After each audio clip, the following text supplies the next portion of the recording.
Salir de la zona de confort da miedo, pero también nos brinda la oportunidad de crecer y descubrir aspectos de nosotros mismos que nunca hubiésemos imaginado antes. Era una de las chicas más elegantes de la universidad. Al menos eso es lo que veía entre mis compañeras de clase. Sin embargo, cuando se anunció un concurso de belleza, supe que debía enfrentar ese desafío. El comienzo fue un tanto extraño. Me uní a un grupo de WhatsApp y me encontré con varias personas. Cuando recibí las instrucciones, el caos se apoderó de mí. Todo parecía tan femenino y lo peor, debía de usar tacones y ropa cómoda. Esto último era una de mis mayores inseguridades y ahí estaba el problema, pero a pesar de ello decidí aventurarme. La incomodidad de la ropa me hizo sentir más insegura durante cada ensayo al que fui. Cometía demasiados errores, pero recordaba mi presencia de liderazgo. Sabía que podía sobresalir. Sin embargo, pronto comprendí que la verdadera competencia estaba en mí misma. Mi relación con mi cuerpo y mi alimentación estaba en un desequilibrio, y eso se reflejaba en mi transformación física. O sea, no rendía lo suficiente como hubiese querido. Una sesión de fotos me pidió usar lo que menos me gustaba, te lo juro. Unos jeans y una chaqueta también de mezclilla. Sinceramente no era nada la idea de usar ropa muy casual. Por lo tanto, eso me hacía sentir incómoda, porque estaba saliendo totalmente de mi zona de confort.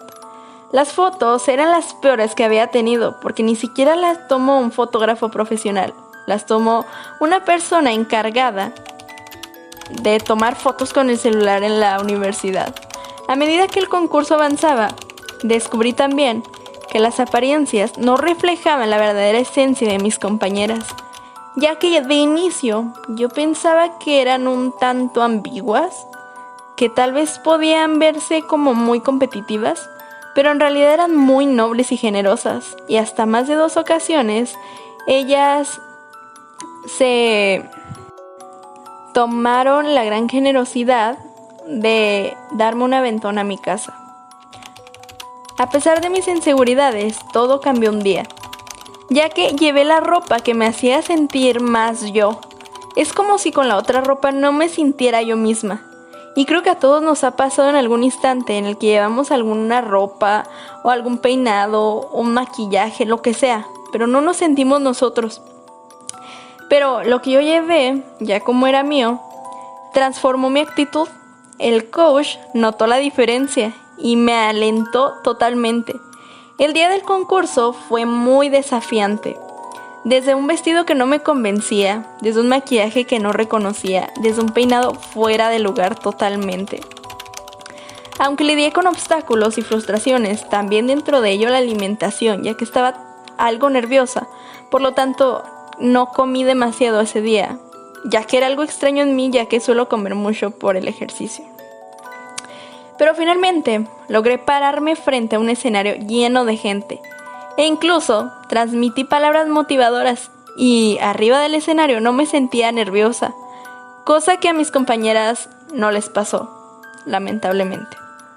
El resultado final no fue la victoria que yo esperaba, pero el proceso me mostró la importancia de superar mis límites y de superarme a mí misma. Aprendí que la verdadera transformación no radica en la apariencia, sino en la actitud y en esa confianza. Pero al final de cuentas, a mí lo que me hacía sentir esa desconfianza era la ropa anterior que llevaba, que ni siquiera me había quedado. Cada paso fuera de mi zona de confort me permitió crecer y descubrir la magia que llevamos dentro. Esto solo es una pequeña parte de mi viaje de autodescubrimiento y valentía. Y te la he querido compartir a ti porque sé que tal vez en algún momento también has pasado por un momento así, en el que tu confianza ha estado por encima, pero a la vez se ha sentido muy inseguro por diversas cosas, por más mínimas que sean.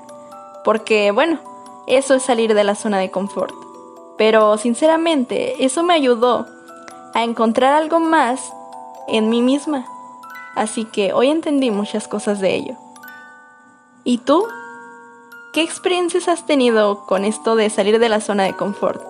Te leo en los comentarios.